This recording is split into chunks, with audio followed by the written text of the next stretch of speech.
이 시간에는 하나님 말씀 묵상하는 시간입니다. 하나님 말씀은 누가복음 13장 말씀입니다. 누가복음 13장 1절에서 3절, 12절에서 14절 말씀 보도록 하겠습니다. 제가 갖고 있는 성경으로는 신약 성경 117면에 나와 있습니다. 누가복음 13장 1절입니다. 누가복음 13장 1절 말씀입니다. 저와 여러분이 한 절씩 교독하겠습니다. 자막 넘겨주세요. 13장 1절 말씀 보겠습니다. 그때 마침 두어 사람이 와서 빌라도가 어떤 갈릴리 사람들의 피를 그들의 제물에 섞은 일로 예수께 아뢰니 대답하여 이르시되 너희는 이 갈릴리 사람들이 이같이 해 받음으로 다른 모든 갈릴리 사람보다 죄가 더 있는 줄 아느냐? 너에게 이르노니 아니라 너희도 만일 회개하지 아니하면 다 이와 같이 망하리라. 예수께서 보시고 불러 이르시되 여자여 내가 내 병에서 놓였다 하시고 13절 안수하시니 여자가 곱혀고 하나님께 영광을 돌리는지라.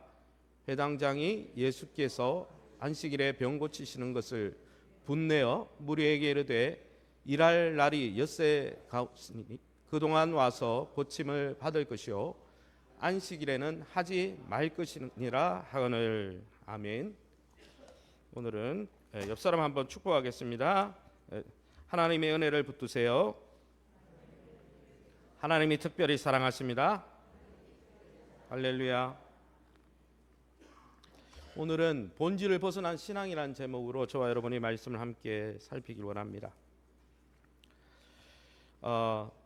한기택이라는 분이 코리아 교육연구소 이사장님인데 이분이 전라도 지방신문에 기고한 그러한 글이 있어서 제가 소개하려고 합니다. 그분의 글에 의하면은 우리가 익히 알듯이 우리 한민족에는 남탓 문화가 있다는 거죠.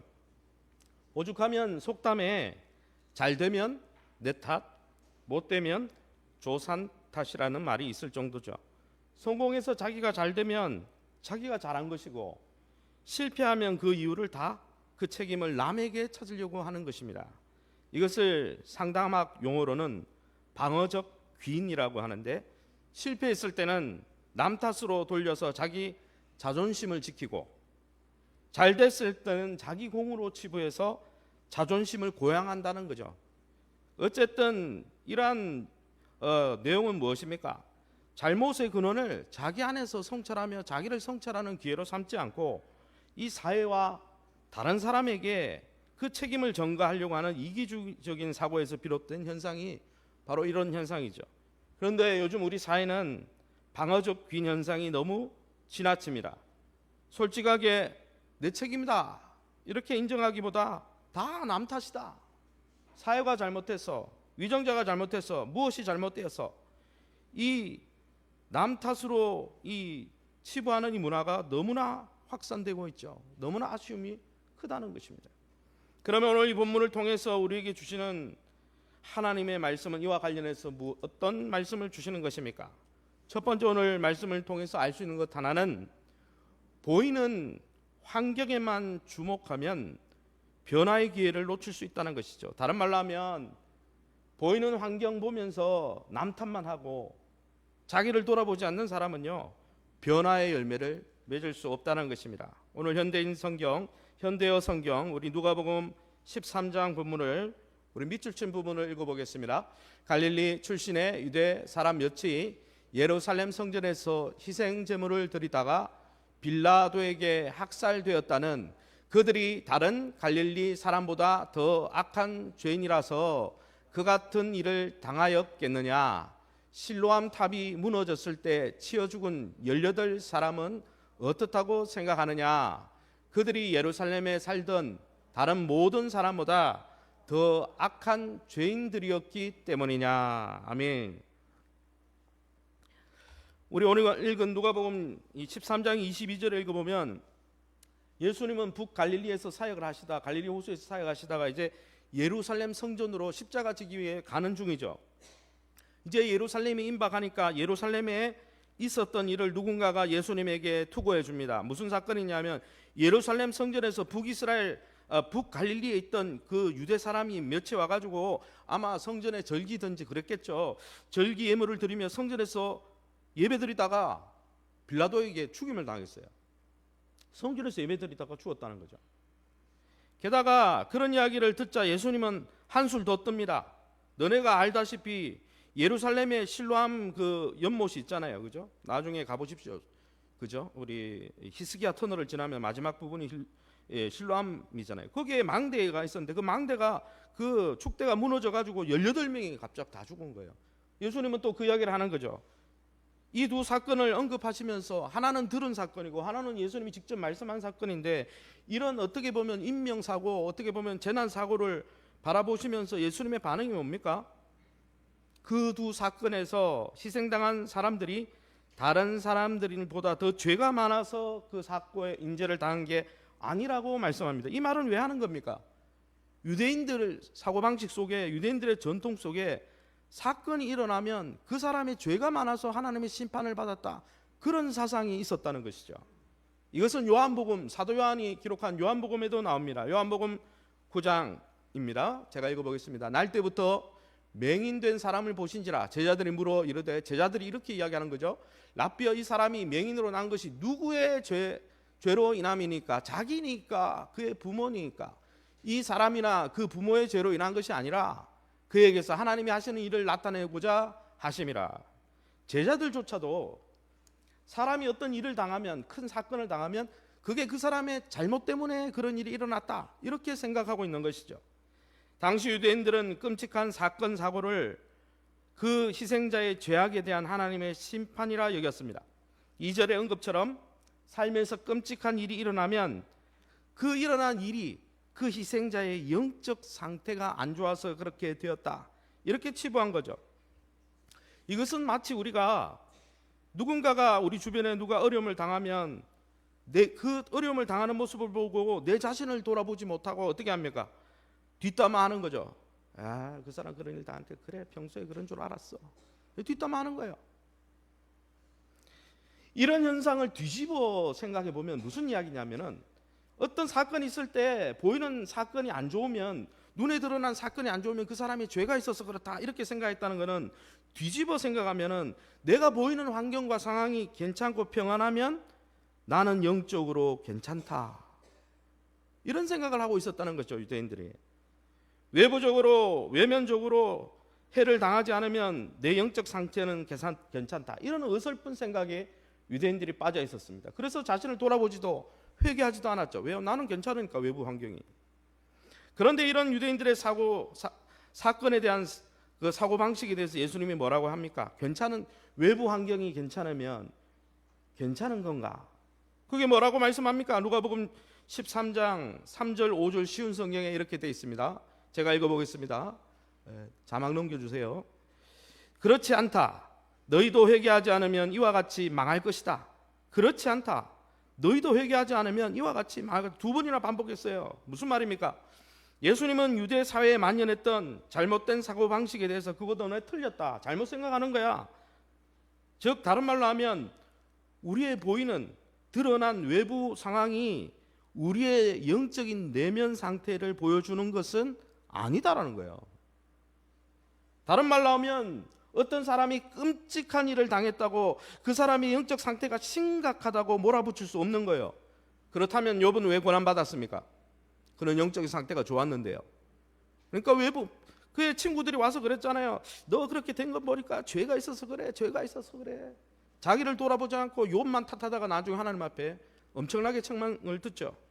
반대로 어떻습니까? 이걸 뒤집어 놓고 반대로 생각하면, 내 외부 상황이 평안하고 내 환경이, 삶의 환경이 평안하다고 내가 영적으로 건강하고 괜찮다라고 볼 수도 없다는 거예요. 아무리 평안한 환경이 있더라도 그 사람의 영혼이 심각한 위기에 봉착해 있을 수도 있다라는 거예요. 그러니까 우리 외부 상황과 우리의 내면은 별개라는 거예요, 별개. 예수님은 이것을 다시 비유로 명확하게 설명합니다. 6절에서 9절의 비유가 나오는 이유죠.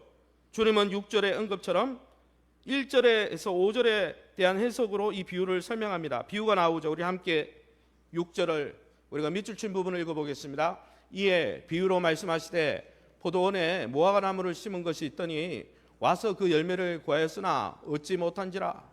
내가 3년을 와서 이 무화과 나무에서 열매를 구하되 얻지 못하니 찍어 버리라. 주인이여 금년에도 그대로 두소서. 내가 두루 파고 거름을 줄이니 이후에 만일 열매가 열면 좋거니와 그렇지 않으면 찍어 버리소서. 아멘. 이 본문을 읽어보면 이의 비유로 말씀하시되, 그래서 이라고 해서 바로 1절에서 5절에 나온 외부 상황이 좋으면 나는 영적인 상태가 괜찮고 외부 상황이 나쁘면 영적인 상황이 내가 안 좋다, 이렇게 생각하는 것에 대해서 이에 그것에 대해서 비유로 결론을 짓고 있습니다.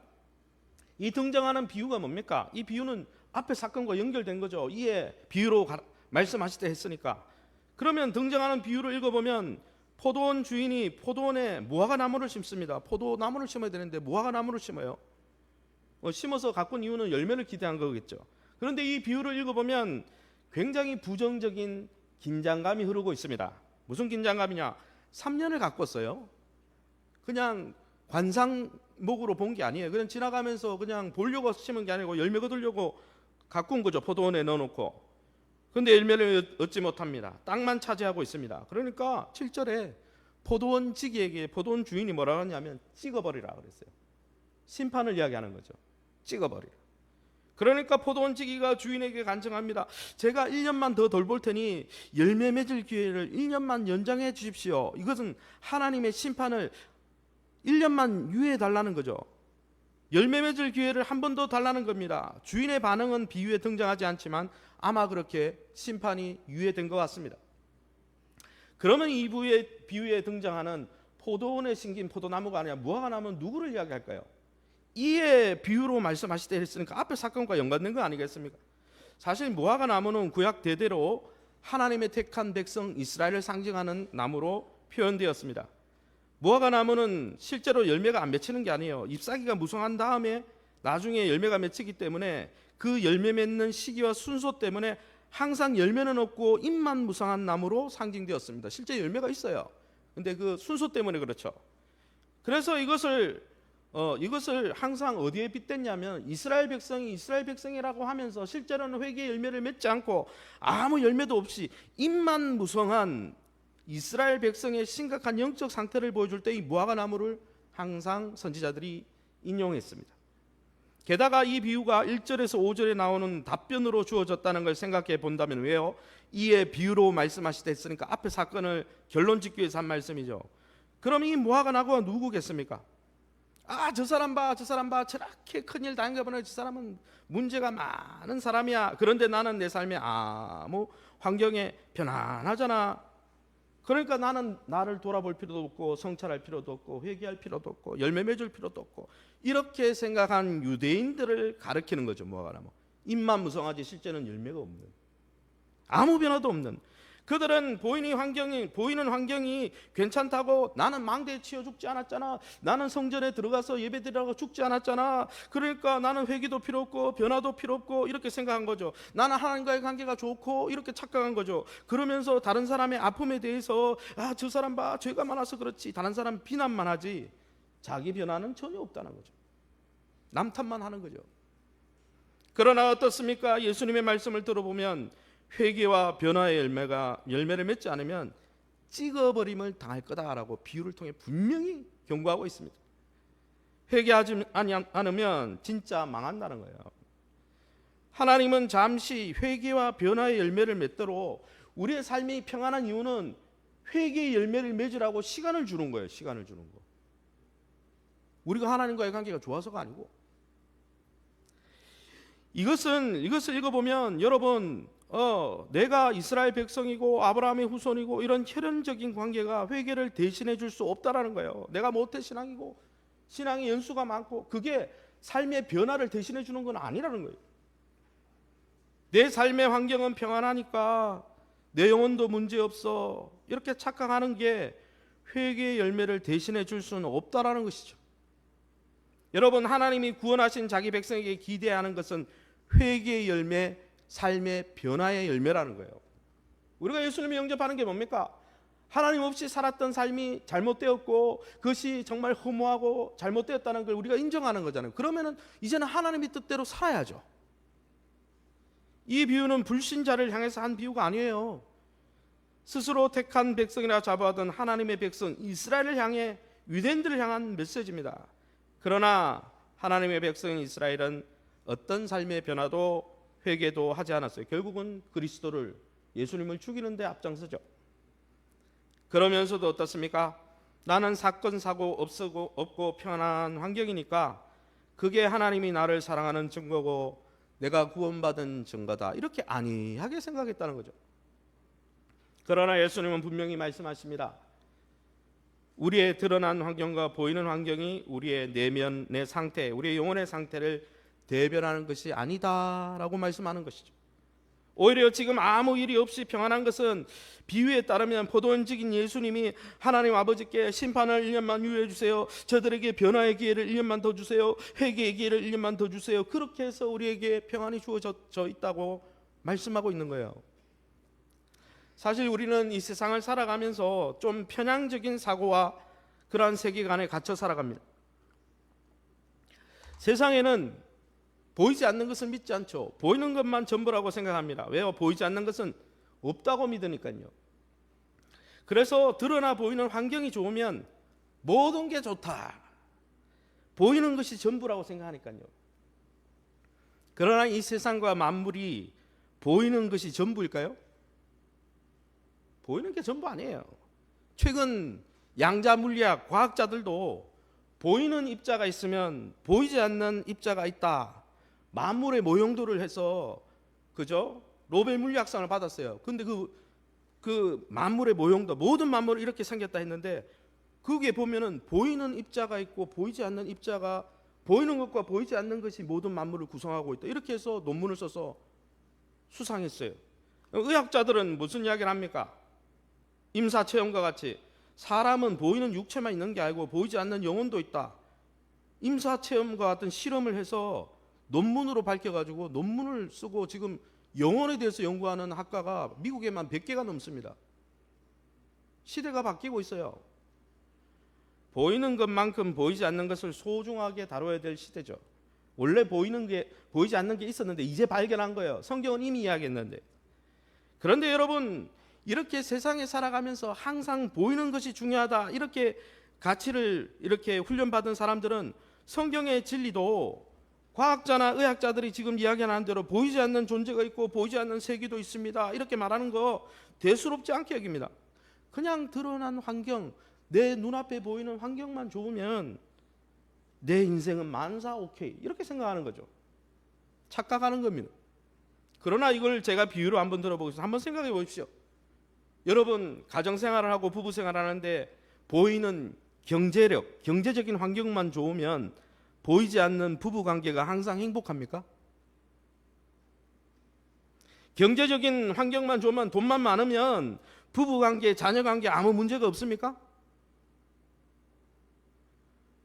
보이는 물질 환경이 드러나 보이지 않는 가족관계의 지표가 될 수 있습니까? 절대 그렇지 않습니다. 그러면 상담 받으러 온 사람이 왜 그렇게 많습니까? 가정생활을 유지하는데 경제적인 요인이 필요합니다. 경제력이 필요합니다. 그러나 그 경제적인 환경이 좋다고 건강하고 행복한 부부관계를 보장하는 게 아니라는 거예요. 관계는 그 물질의 환경과 별도로 가꾸고 돌보고 노력하고 케어하고 그 관계를 위해서 시간을 투자해야 되는 거지. 경제적으로 부유하다고 얼마나 불행한 부부관계가 얼마나 많은데요. 제가 아는 성도들 가정에도, 예전에 지난 가정에도 부유하고 너무 잘 사는데 너무 불행하게 살아가요. 별개예요, 별개.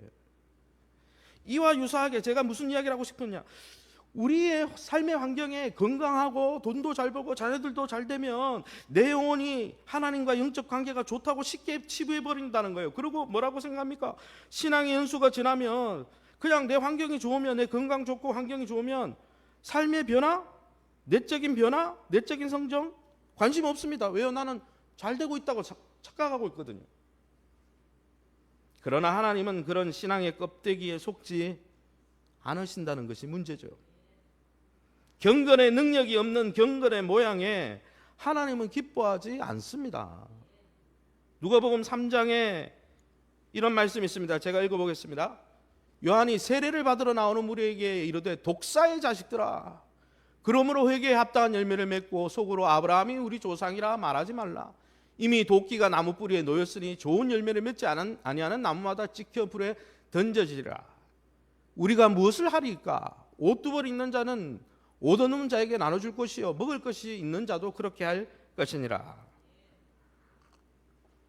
이 본문에 보면 세례 요한이 세례를 받으려고 오는 사람들에게 이 독사의 자식들아, 너네가 삶의 변화가 없으면 너네가 지금 신분 세탁하려고 그러지, 세례 받아서 신분 세탁하려고 그러지, 그 신분 세탁 삶의 변화가 없으면 다 가짜야. 독사의 자식들아 이렇게 얘기했어요. 세례 받으러 나오는 사람들에게 세례 받으러 나오면 쌍수를 들고 아유 감사합니다 이렇게 해야지. 이처럼 하나님은요 삶도 변화도 없는 우리의 영적 신분 세탁에 내가 세례를 받았기 때문에 내가 무슨 직분이 있기 때문에 내 삶에 변하지도 않고 내 삶은 여전히 세상적인데 그게 속는 분이 아니라는 거예요. 삶의 변화가 담기지 않은 신앙 고백은요 진정성이 없는 거예요. 내가 당신을 사랑한다 그러면서 딴 데 가서 바람을 피우거나 딴 데 가가지고 또 경제적으로 아내에게 먹을 것을 주지 않고 그런데 맨날 입술로는 사랑한다 그래요. 그러면 사랑한다는 그 고백이 진정성이 있는 겁니까? 그게 무슨 의미가 있어요? 사랑하는 성도 여러분, 여러분의 보이지 않는 영혼 지금 괜찮습니까? 내가 처한 외부 환경이 평안하다고 내 영혼도 영적인 삶도 건강하다 생각하면 착각일 수 있습니다. 평안한 외부 환경에 젖어서 내 영혼을 돌아보고 변화와 성장에 매진하지 않는다면, 영적으로 게을러 있다면 사실은 전혀 영적으로 괜찮지 않을 수도 있는 거예요. 보이는 상황에 젖어가지고 나 자신을 성찰하고 변화의 열매, 그 삶의 변화의 기회를 놓치게 되는 거예요. 그냥 안이하게 있다가. 그런 내면의 성찰과 변화의 기회를 잡지 못하면 오늘 성경 읽어보면 하나님이 심판하신다고 그랬어요. 그런 가짜들은 심판한다는 거예요. 사랑하는 성도 여러분, 참 두렵습니다. 저와 여러분의 삶 속에 하나님이 원하시고 기뻐하시는 삶의 변화들이 나타나고 있습니까?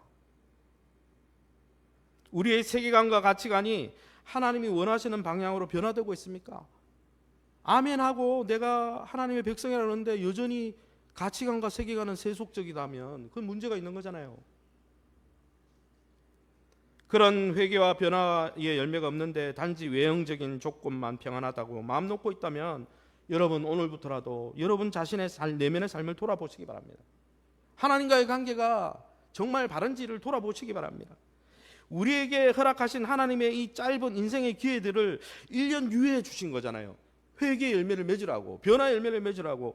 그런 하나님 앞에서 회개와 변화의 열매를 맺는데 여러분의 인생을 투자해 가시기를 예수님 이름으로 축원합니다. 그러기에 여러분 매일매일 하나님 보좌 앞에 나가 여러분의 경건에 이르도록 연습하시기 바랍니다. 교회와 함께 영적 변화와 성장에 매진하시기 바랍니다. 하나복 1대1은 왜 합니까?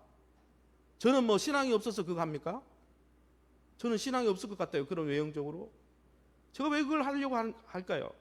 매일매일 하나님이 원하시는 삶의 변화를 내가 경험하고 그 하나님 나라를 경험하고 하나님께 영광 돌리는 삶을 살려고요. 그러기에 여러분 하나님 나라 백성은 외부적인 환경이나 조건, 우리가 가진 신앙적인 타이틀이 보증해 주는 게 아니에요. 내가 어떤 직분을 갖고 있는 그건 중요한 게 아니에요. 그런 외부적인 기준보다 여러분 만약 그런 외부적인 기준이 중요한 거라면 유대 종교 지도자들은 버림받으면 안 되는 거예요. 그들은 종교 지도자들인데요. 마태복음 7장에 예수님이 이것을 더 강력하게 말씀하셨죠. 이런 말씀이 있습니다. 제가 읽어보겠습니다. 이러므로 그들의 열매로 그들을 알리라. 나더러 주여 주여 하는 자마다 다 천국에 들어갈 것이 아니요 다만 하늘에 계신 내 아버지 뜻대로 행하는 자라야 들어가리라. 그날에 많은 사람이 우리가 주의 이름으로 선지자 노릇하며 주의 이름으로 귀신을 쫓아내며 주의 이름으로 많은 권능을 행하지 아니하나이까. 이 사람들이 이미 심지어 귀신까지 쫓았어요. 하나님께서 엄청나게 일을 하고 있죠. 그러나 주님의 말씀은 뭡니까? 내가 너희를 도무지 알지 못하니 불법을 행하는 자들아 내게서 떠나가라. 여러분 하나님의 백성은 그러기에 삶의 변화가 하나님의 백성인지 아닌지를 증거하는 것입니다. 구원받고 하나님과의 관계가 친밀하고 좋으면 건강한 삶의 열매가 나타나는 것이죠. 뭐 완벽한 거 아닌가 그거 아니에요. 내면의 변화와 삶의 변화가 우리의 영혼의 상태를 보여주는 유일한 증거라는 것이죠. 그러기에 사랑하는 성도 여러분, 우리의 환경과 상황이 좀 괜찮다고 내 영적인 상황도 괜찮을 거라는 망상에서 깨어나서 기회 있는 대로 우리 자신을 돌아보고 우리가 하나님이 원하시는 삶의 열매를 맺고 있는지 우리 자신을 경건해내도록 연습하며 그러한 일에 동참하며 하나님이 주시는 진짜 기쁨을 누리시기를 예수님 이름으로 축원합니다. 그러면 오늘 이 본문을 통해서 또 우리에게 깨닫게 하시는 것이 뭡니까? 우리가 여러분 우리에게 주시는 신앙의 본질은 뭘까요? 두 번째 말씀은요, 내가 세운 기준에 함몰되면 사랑의 기회나 사랑의 열매를 놓칠 수 있다는 것입니다. 누가복음 13장 10절에서 14절을 우리가 함께 읽어보겠습니다. 밑줄 친 부분만 읽습니다. 예수께서 안식일에 한 회당에서 가르치실 때에 18해 동안이나 귀신 들려 앓으며 꼬부라져 조금도 펴지 못한 한 여자가 있더라. 예수께서 보시고 불러 이르시되 안수하시니 여자가 곧 펴고 하나님께 영광을 돌리는지라. 회당장이 예수께서 안식일에 병 고치시는 것을 분내어 안식일에는 하지 말 것이니라 하거늘. 아멘.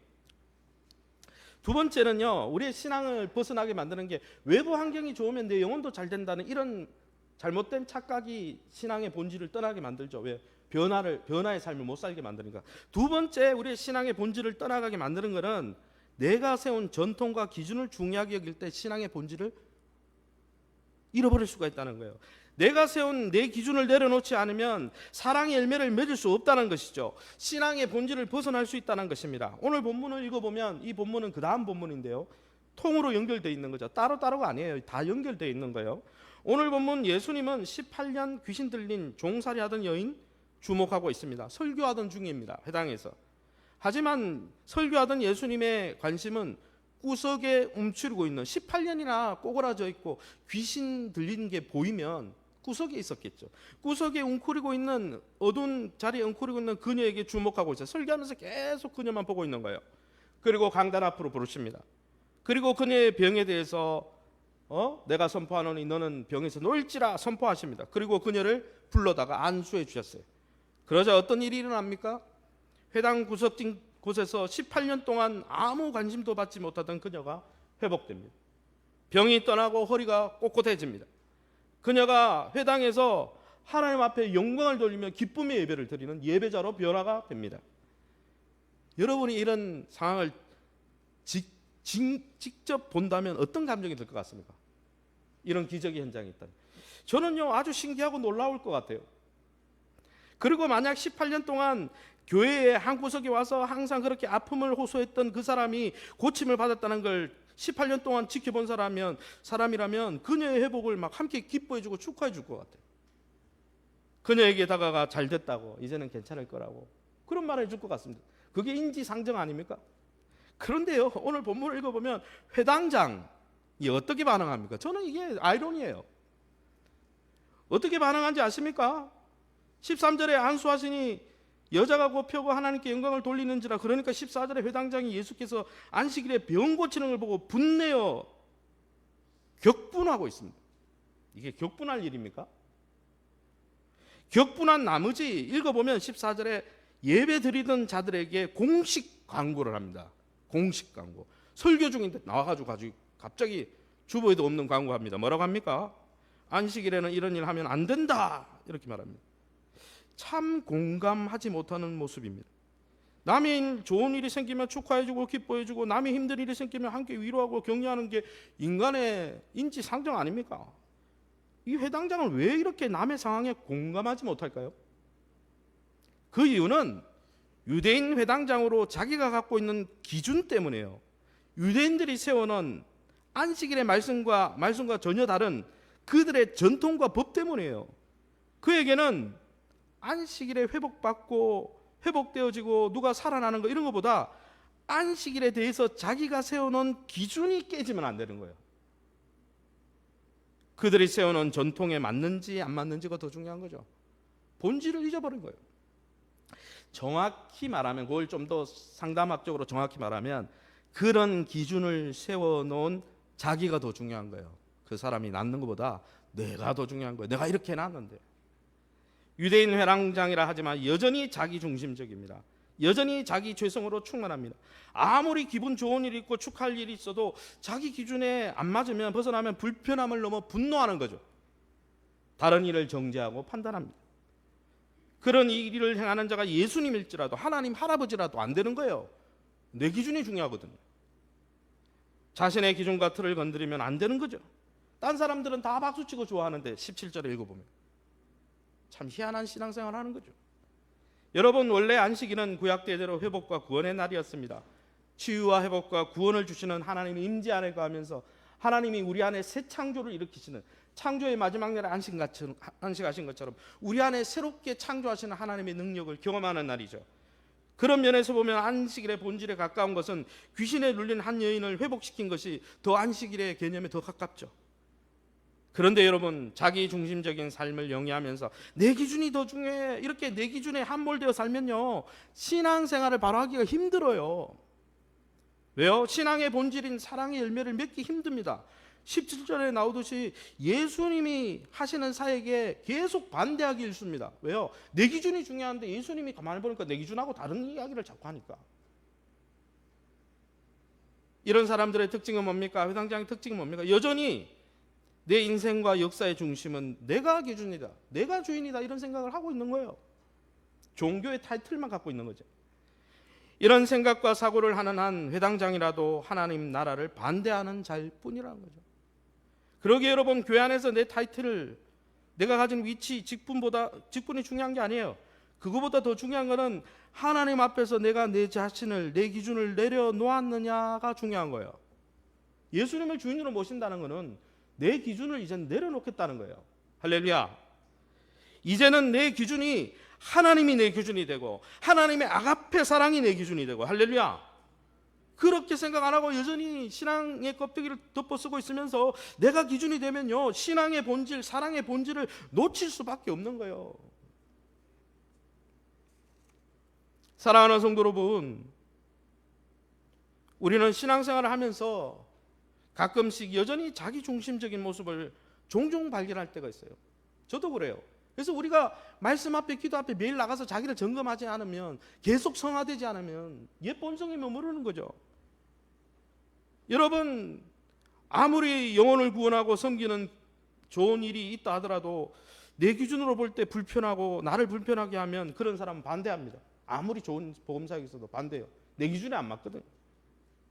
왜냐하면 내 신앙생활의 주인이 아직 나이기 때문입니다. 그래서 매일매일 내가 기준이 되려고 할 때, 그 기준 되려고 하는 그 나의 자아를 십자가에 못 박고 자기를 부인하고 자기 십자가를 지고 주님을 쫓아야 되는 거예요. 할렐루야.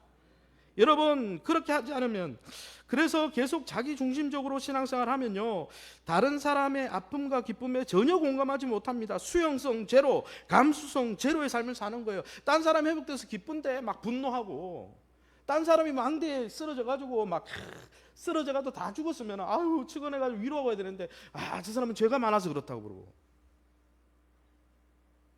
여러분, 그런 삶에는요, 사랑의 열매가 맺히지 않습니다. 예수님의 성품, 하나님의 성품을 닮아갈 수가 없는 거예요.